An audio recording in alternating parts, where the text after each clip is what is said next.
আমরা যারা 1990 থেকে 2000 সালের মধ্যে জন্মেছি আমরা বিশেষ কিছু ছিলাম না, তবে আমরা ভাগ্যবান ছিলাম। যখন আমরা ছোট ছিলাম হাতগুলো জামার ভেতর ঢুকিয়ে রেখে বলতাম আমার হাত নেই। একটা কলম ছিল যার 4 রকমের কালি ছিল, আর 4টে বোতাম একসাথে টেপার চেষ্টা করতাম।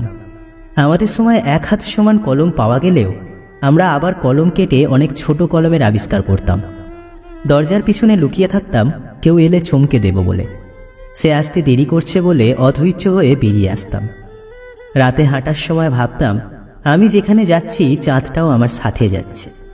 কারেন্টের সুইচের 2 দিকে আঙুল চেপে সুইচটা অন অফের মাঝামাঝি অবস্থানে আনার চেষ্টা করতাম। স্কুলে যাওয়ার সময় সবাই একসাথে দৌড়াদৌড়ি করে যেতাম। ক্লাসে কলম খেলা, খাতায় ক্রিকেট খেলা, চোর ডাকাত বাবু পুলিশ খেলতাম। অনেক সময় স্কুল ফাঁকি দিয়ে কয়েকজন বন্ধু মিলে ঘুরতে যেতাম, আড্ডা দিতাম, আরও কত কি। 1 টাকার রঙিন বা নারকেল আইসক্রিম, হাওয়াই মিঠাই খেতে না পারলে মনটাই খারাপ হয়ে যেত। হঠাৎ আকাশ দিয়ে হেলিকপ্টার গেলে সবাই রুম থেকে বের হয়ে আকাশের দিকে তাকিয়ে থাকতাম।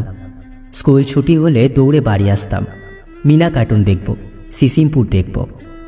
শুক্রবার দুপুর 3টে হলে অপেক্ষা করতাম কখন টিভিতে সিনেমা শুরু হবে, এবং সন্ধ্যার পর আলিফ লায়লা, সিনবাদ, রবিনহুড, ম্যাকগাইভার দেখার জন্য পুরো সপ্তাহ অপেক্ষা করতাম। কোন ফলের বীজ খেয়ে ফেললে দুশ্চিন্তা করতাম, পেটের ভেতর গাছ হবে কিনা। মাথায় মাথায় ধাক্কা লাগলে শিং গজানোর ভয়ে আবার নিজের ইচ্ছায় ধাক্কা দিতাম। কেউ বসে থাকলে তার মাথার উপর দিয়ে ঝাঁপ দিতাম, যাতে সে লম্বা হতে না পারে।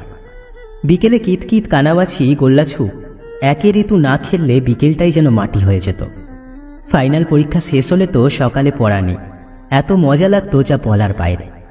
মামার বাড়ি, দাদুর বাড়ি যাওয়ার এটাই ছিল সময়। ব্যাডমিন্টন, ক্যারাম, লুডো না খেললে কি হয়। ডিসেম্বরের মাস ও শীতকালটা আমাদের ছোটবেলায় এমনিই রঙিন ছিল, তবে ডিসেম্বরের 21 তারিখ যতই এগিয়ে আসতো মনের মধ্যে ভয় ততই বাড়ত। ওই দিন যে ফাইনালের রেজাল্ট দেবে, তাই আর কি। আমি জানি আমাদের জেনারেশনের যারা এগুলো শুনছ নিশ্চয়ই তোমাদের মুখে হাসি ফুটে উঠছে। এসব কথা মনে পড়লে ইচ্ছে করে আবার যদি ফিরে যেতে পারতাম সেই ছোটবেলায়।